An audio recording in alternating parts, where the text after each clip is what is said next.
Hi, folks. I am glad to have you with me here today. It is August 12th, 2019, and we are doing our live YouTube weekly stream.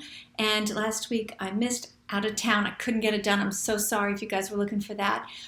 Very limited Wi-Fi. Anyway, so I'm back and I'm very happy to have you join me. We're going to go over some great questions today. For you guys who are new, this site, this YouTube channel and our website and our Facebook groups, which are all listed down underneath the title, if you search below, is all about regaining a normal, healthy, happy relationship with food and eating and your body, meaning your body gets to a size that you are proud and happy with. So we've got, I think, 6 questions today that we're going to go over, and I'm going to start with a really great one that actually came from our website. There's a place you can comment there. It's dietsorfattening.com, where the question was basically someone who was losing weight with a healthy thin mentality and is on a plateau and really frustrating her. So first of all, everyone knows, anyone who's been a dieter or watched their weight, everyone's experienced that feeling of, oh, I'm losing weight, and then it stops. So that's something we've all experienced. This is what I want to back up, though. How do you know you're in a plateau? Was because you're weighing yourself. And I am not trying to avoid the problem of plateauing by saying don't weigh yourself. I'm just telling you, the information you get from your scale does you no good when you have been a dieter and you're trying to build your healthy thin mentality. And I know that many of us, including me, for sure, thought I was keeping myself honest by weighing myself constantly. But and I've said this so many times, and I know this is a really hard concept. That's why I'm bringing it out first here today, because I want to really devote good time to it. When you weigh yourself, you are furthering that disconnect between you and your body. So when you look at, when you just look at a general thing, how much people are overweight now versus 50 years ago or 80 years ago or whatever it was, people didn't have scales. I'm not saying that's the reason, but there's a lot of correlations that I see. Again, not causations, but I'm very suspicious that when people weigh themselves a lot, that actually inhibits weight loss. And again, I'm going to reiterate, this is not me saying just forget about it, eat whatever you want, don't weigh yourself, all that.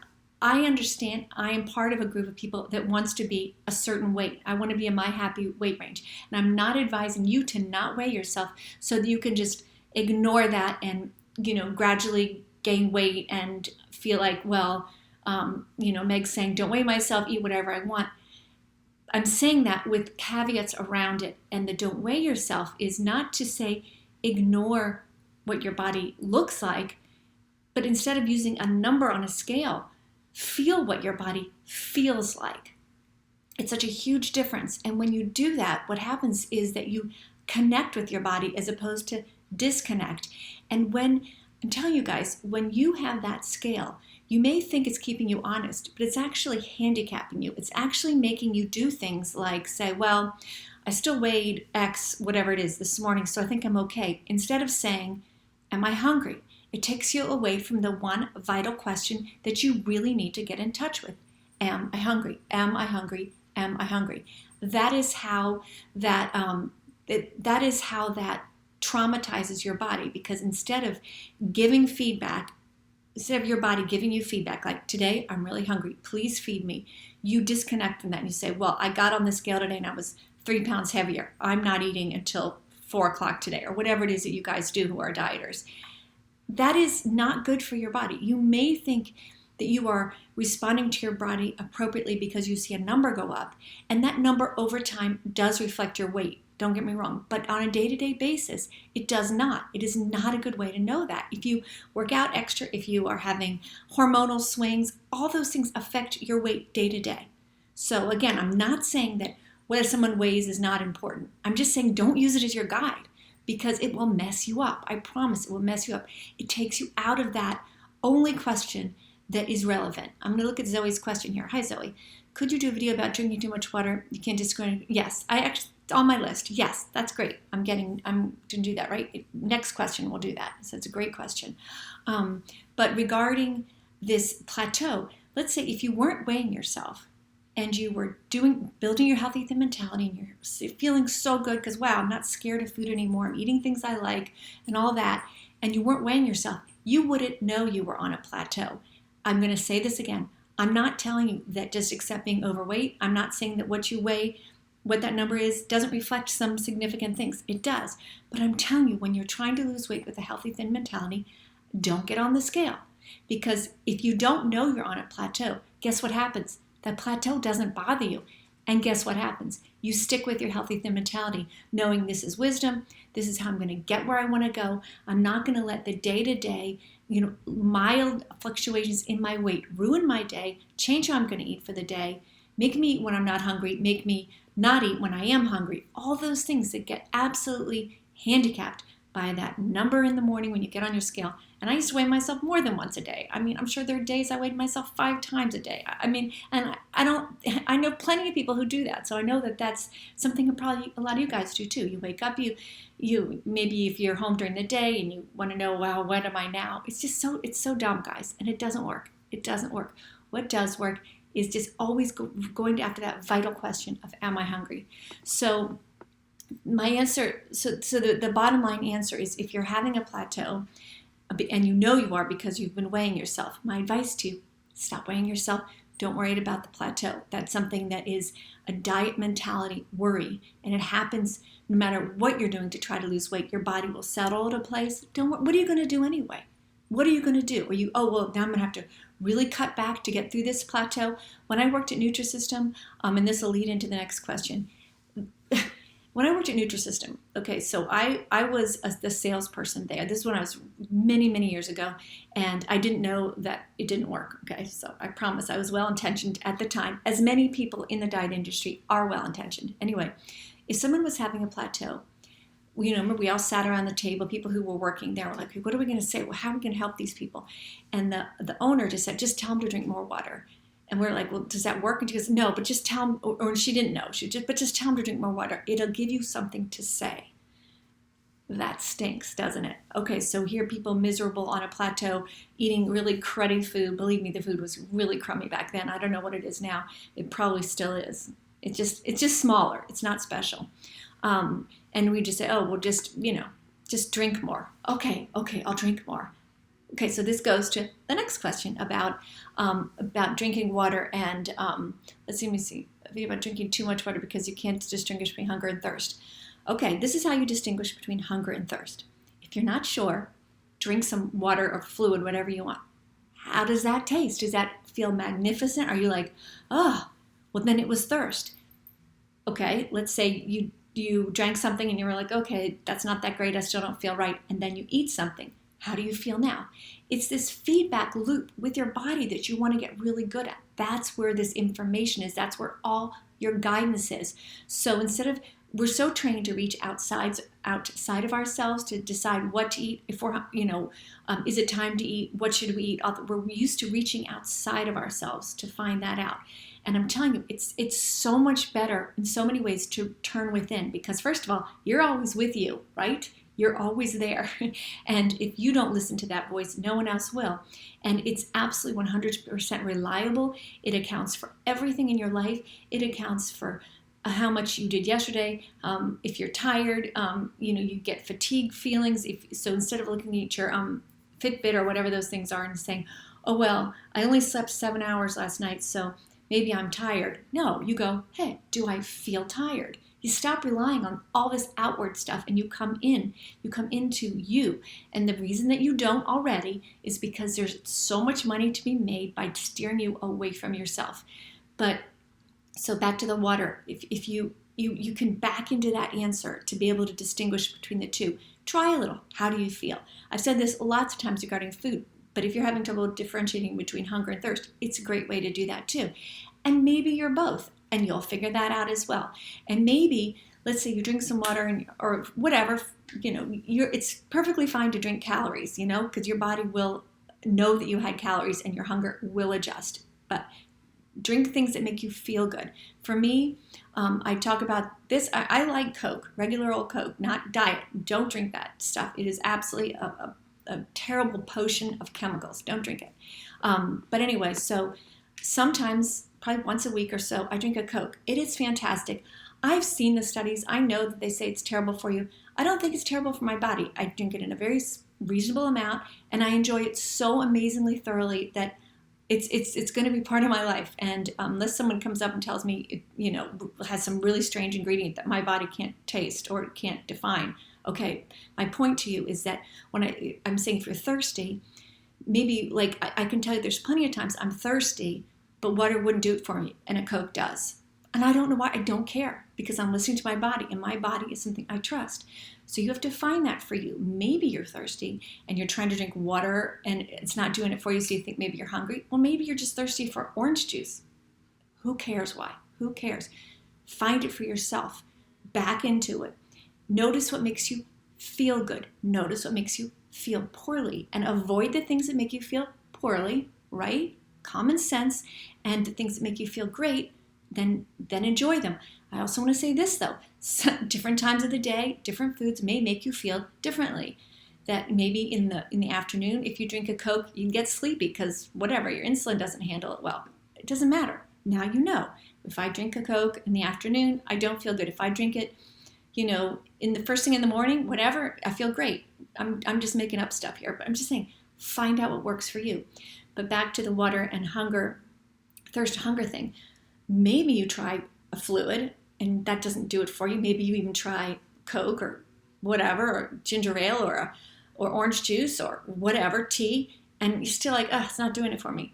And then maybe you go, maybe I'm hungry, because you're learning, because we're relearning how to connect with this, because it was taken away from us a very long time ago because of all the diet mentality culture we live in. So maybe you go, okay, I wasn't hungry, I wasn't thirsty. Am I tired?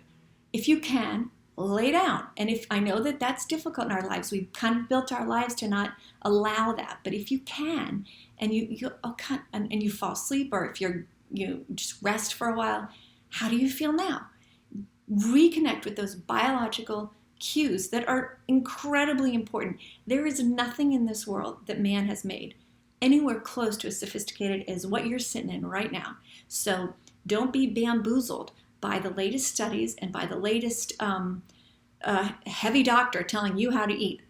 I always love that. Or scientists, I've seen scientists and they're really, I try to look at news and the latest thing in the diet world. And it's just so funny how frequently the person giving the information is heavy. And I don't want to, criticize them, but come on, if you know this and you say this works, why are you heavy? That's the kind of thing that is a reasonable question. Is your principle only eat when hungry and to satisfaction, not full? Okay, that's a great question, Michelle. Language is really important, and I really try to be very careful with language, because different words mean different things to different people. For me, full is a bad feeling. Full is like I've got to breathe differently, and it's just I don't like being full at all. But to me, again, that's when my body is overloaded and I feel like all the blood go to my stomach and I just feel like laying on the couch. That's a terrible feeling. The Thanksgiving full feeling, or even not that severe. So satisfaction to me is when hunger is simply gone. Okay? So hunger being gone is what you want to eat to. However you want to word that. Fullness, satisfaction, or just neutral. Neutral is another word I've been using lately. I think it's good because it means your body isn't asking you for anything. Your body isn't asking you for fluid, for food, for rest. You're just in neutral, right? And that's where you like to live your life, in neutral, because that's a really great place to be. You've got all your faculties. You feel good. You don't need anything. That's where you want to live most of your life. And then the times when you need to fuel up or charge up, like you do with your car or your phone, then you plug into your food or the rest or whatever it is you need, and you get back to where you are feeling good again. And that is what healthy thin mentality about. What dieting does to you is absolutely incorrect. Imagine you had your cell phone and it was full in the morning, but you were on, imagine what a diet would say to you would be, okay, we'll plug it in. Well, it's full. I just woke up. We'll plug it in anyway because it's plug-in time. And then 4 hours later, we'll plug it in again. Well, it's still on full. No, plug it in again because it's lunchtime. And then imagine then at the end of the day, let's say your battery really was low, but you're not supposed to plug it in because you've already done it twice. That's kind of a weird analogy, but I'm just saying, connect what you need to when you need it, right? Don't just eat because it's time, because it's something you've been used to doing, because going to this third question now, someone was asking about when your family's hungry and you have to make dinner early. I understand. I did that for many years. And you're like, I'm not hungry, but my family is. And, I was the one who was cooking in my house. So what am I going to do? Am I not going to feed them? No, because they may be hungry. I'm not. But once you get used, and this does happen, I promise this happens. Once you get used to the fact that eating without hunger is weird and not that great and pales in comparison to eating with hunger, it will be way easier for you to just say, make food. I mean, I used to, when I was a dieter, if I was making dinner, this is, I've been a not dieter since the year 2000. So when my kids were much smaller, if I was making food and I was on a diet, it would be really hard for me to resist eating because, okay, here it is. And I've been denying myself, and here's just yummy smelling food, and it's right there. I'm going to eat it. Am I hungry? I don't even know. When you have a healthy, thin mentality, it's so much easier. You're just sitting there, and there's beautiful food there, but you're not hungry. You know you're not hungry, so it's not enticing. And I promise this happens. It isn't happening for you now, potentially, if you're new to this, because you haven't reconnected with that hunger and satiety, which is really important, which is your driving force, which should be your driving force for the rest of your life on how you eat or not. And so feed your kids, feed your whoever you're making food for. Make something nice and just say, hey, whenever I'm hungry, I can eat this. I can eat whatever I want whenever I'm hungry. And just put a few minutes together. Say, I'm just going to hold off for 10 minutes here because I'm not hungry. And then once those 10 minutes go by, you're like, okay, it's still there. I can eat it however much I want whenever I'm hungry. And then maybe hold off a few more minutes. See how long you can delay until your hunger kicks in, which it will. And, chances are if you're making, let's say your family just wants dinner before you, but it's going to be within an hour or two, right? Can you just hold on for an hour or two to let your hunger bloom so you take care of your hunger in its time? And this doesn't have to be difficult. I know, families sit down together. That's what it's about. It's not about actually putting food in your mouth together. So if you're sitting there with your family, one's eating and you're not, you're setting a really good example. And say to your kids or whoever you're with, this looks so good. I can't wait to be hungry, and then I'm going to attack this. It's going to be so good. But right now I'm not hungry, so I really want it to be good. So I'm going to wait for that. And it's you guys, you will get there, and you'll go, God, eating without hunger it's kind of unsatisfying, makes me feel guilty, makes me feel bad. As long as I just wait for hunger, the world is my oyster, literally, right? I promise it's true. Let's see.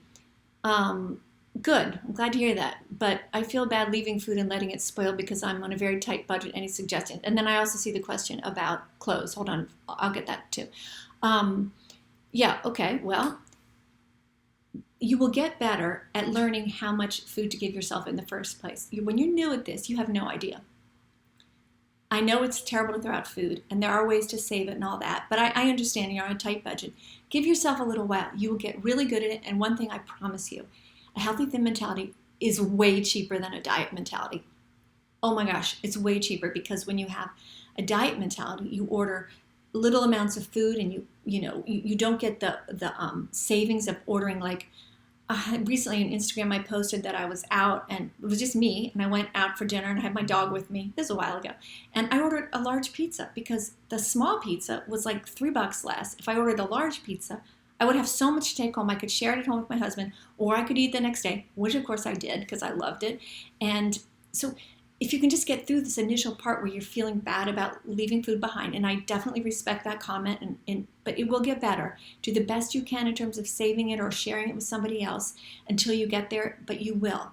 And it will be way cheaper. It'll be way cheaper, and it's just worth it. So do that. Really, make an effort to do that, knowing that it's not, and not just in terms of restaurants, obviously. I go out to eat a lot, I know, so I talk about that a lot. But if you're at home, you will get better at making yourself, like maybe you used to pull out 2 big things of chicken at dinner or whatever. Maybe you'll pull out 1 if you know you're just going to be you, or whatever the amount is. It doesn't matter. That's irrelevant. But whatever works for you will develop. And if you can just stick with the concept that just because something's on your plate doesn't mean it's the right amount for you at that moment, okay? That's really important.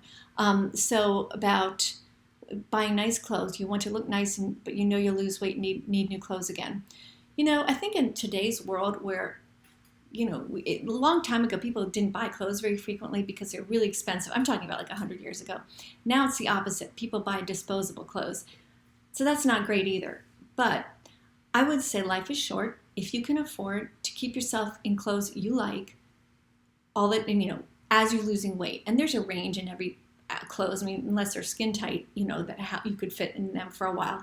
I would make every day of your glorious life right now as good as you think as good as you could possibly make it, within reason and within a reasonable budget.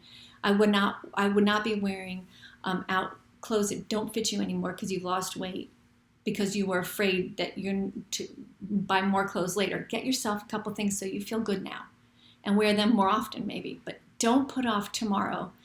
Don't put off to tomorrow the joy you could have today by feeling good in clothes and just in your life, right? Because tomorrow's never guaranteed. So let's, again, within reason, not being ridiculous on spending money, but trying to keep yourself.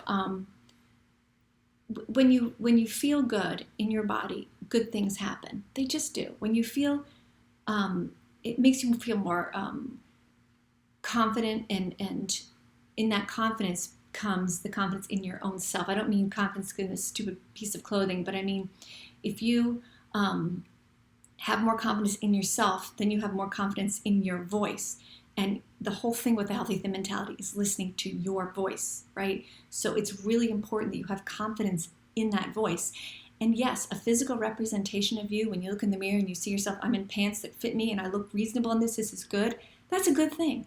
That's a good thing. Doesn't mean we all have to be starlets or anything, but it just means, you're feeling good in yourself, and that it's a good thing. So I would say, yeah, if you can afford it, absolutely. So let's see. Oh, yeah, this is a great one.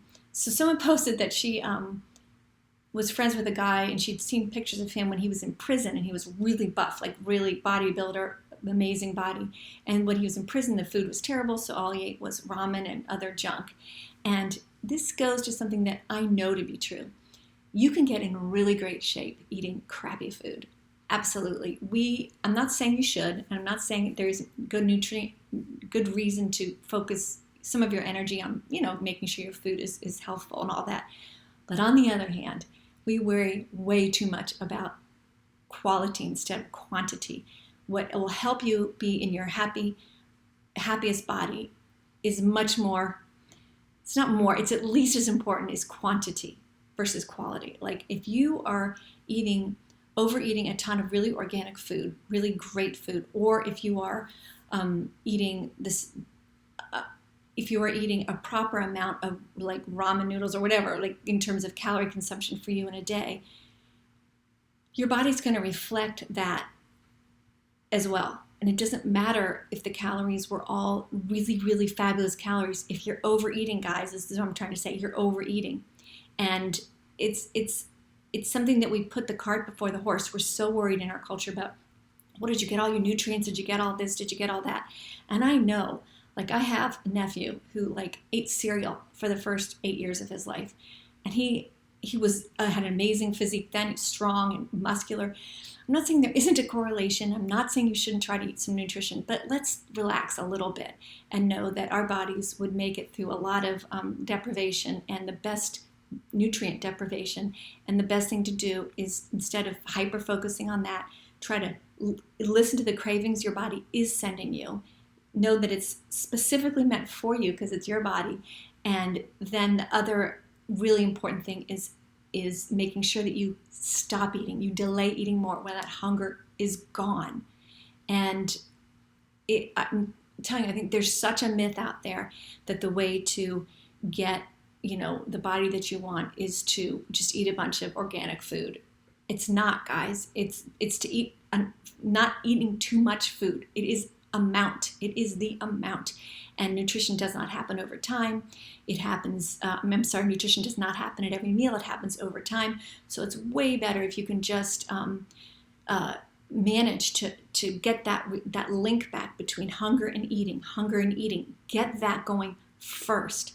And then as time goes on, and this was certainly true with me 20 years ago or 19 years ago when I started doing this, that I ate differently then because I was just so happy I didn't have to eat a prescribed meal by a diet somebody, that I eat more junk than I do now. And it didn't take long. It took like a year and a half before I was like noticing a huge change in what I was eating. I wasn't no longer just eating junk because I could.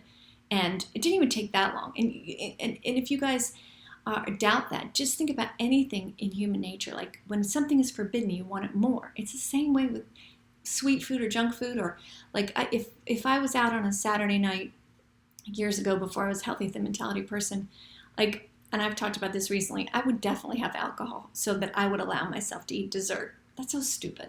I don't ever do that anymore. Sometimes I have dessert, whether or not I've had a glass of wine or a beer or whatever. There's even at that level of, you know how when you have alcohol, if you guys ever do, I don't know, it takes inhibitions away from you. So you think, well, I'll certainly eat too much then. Okay, even that does not do it to me anymore. Even that. And I used to actually use that as a way to like, oh, I have a glass of wine.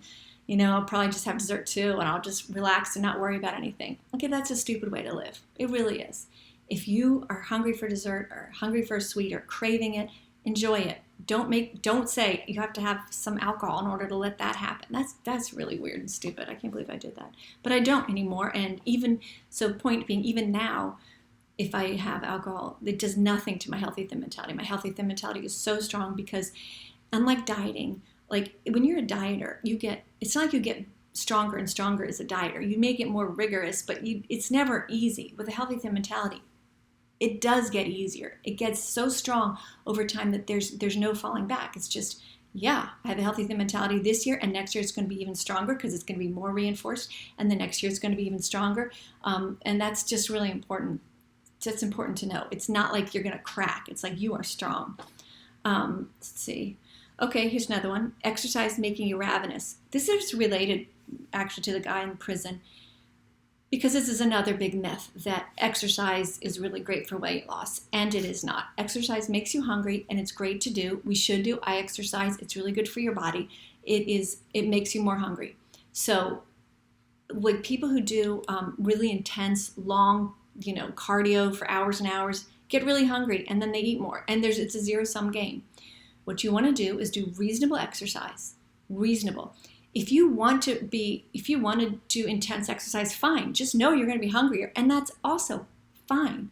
But it's not going to, unless you are really, and I say this a lot too, training to be an elite athlete. It's very expensive. It's expensive time-wise. It's expensive on your joints. I have tons of friends who were huge runners years ago who have terrible knees now. I mean, and I taught step aerobics and aerobics and spinning and all that for years and years, and it was good, but it does definitely wear and tear your body. I mean, do things that are good for your long-term life, not just for right now, burning an extra 500 calories so I can go out to dinner tonight and eat 500 more calories. If you hadn't exercised so intensely, you wouldn't be this hungry. Again, guys, I'm not saying not to exercise. I exercise. Exercise is great. Do not use it as a weight loss tool. Use it because you should do it, because it makes you feel good. Don't do it so you can eat more. It's way too expensive. Time, energy, on your joints, everything. It's reasonable. We're focusing on reasonable. We're saying we want to have bodies we love. We want to be in our happy, healthy weight range. We want to enjoy food. We want to work out some. We don't want any of that to be our whole life. And I know lots of people who so much of your life spent worrying about that. And again, for me, for sure, I get it, because I did too. Let's see. Okay, and last one for today's question is, what's the difference between intuitive eating and what we're doing here? So intuitive eating, there's lots of people who propose that, and I like most of what I hear. Someone did respond that intuitive eating, like there is no focus on weight loss, and I just knew that I wanted to lose weight. I didn't want to just be an intuitive eater and have a healthy relationship with food. I also wanted my body to be where I wanted it to be forever. I didn't want to worry about this anymore. So I think that might be the biggest difference, is that maybe most of the programs, or a large majority, don't focus on weight loss. They focus on normalizing relationship with food and eating, which is really, really valuable.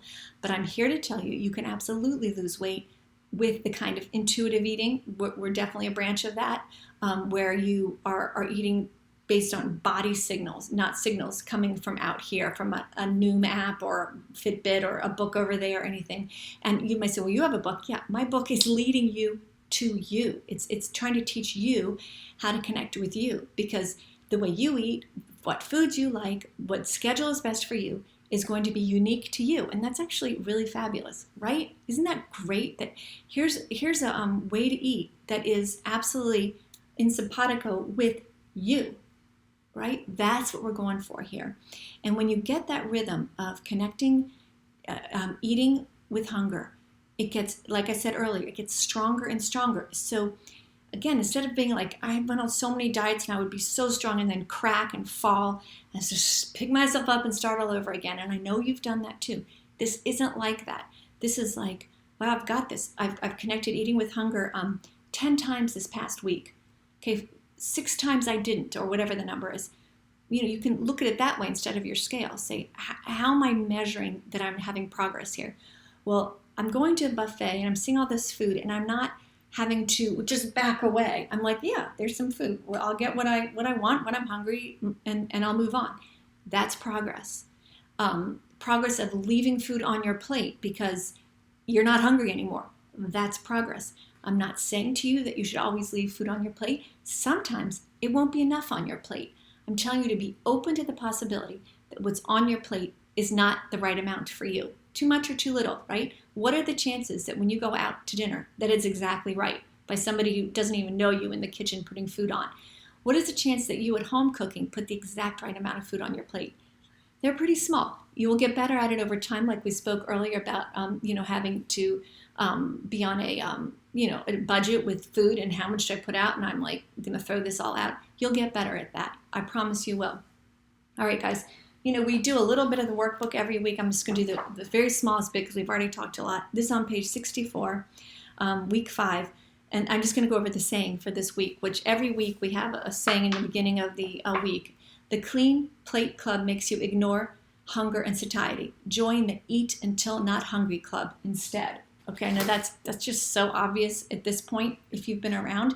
But since you get diet messages all day long from friends, from family, from the media, you need to have some things ready to go in your head when you feel threatened by a diet mentality. And threatened is not too strong a word because your relationship with food and eating is really important. It's valuable. It's important to your health, your happiness, your soul, your body. It's one of the most important relationships in your life. And if it's screwed up, a large part of your life is screwed up. And you know it, and so do I, and so did I. And the joy of having it normalized again is, I can't overstate it. And I was a dieter for 25 years, as you guys know, who've been with me for a while. And there is no comparison. And it is worth taking the mental energy to get your healthy thin mentality strong. I promise it is. I'm going to show you this today. This is a little lip balm necklace that it's on our website. No, it's not on our website. It's on my other website. Okay, I'll link it down. It's just when you feel like you got to take a second to, am I hungry or not? It's just a little tool. I used it when I was first getting my healthy thin mentality. It just doesn't. I'm a quick eater, but this slowed down that mental thing of just giving yourself a second to think. And the little charm on it says, "Stay in the moment." Stay in the moment is the key catchphrase for building your healthy thin mentality. You stay in that moment because that's where you will decide, am I hungry right now? It's not about if I exercised. It's not about what I ate earlier or didn't eat early. None of that matters. Stay in the moment. Am I hungry? Period. That's all you need. So if you can ask yourself that question and match it up, you will be a healthy thin mentality person quicker than you think. All right? It's been great to be with you guys and make sure I didn't miss any questions here. Thank you for the questions very much. I really appreciate that. It really helps me know what to focus on. So I will be back soon. And it's, again, shoot me your questions either on our private Facebook pages. Please look down below this video to see them. Or email me, whatever you want to do, and I will get to them. Okay, guys. Thank you.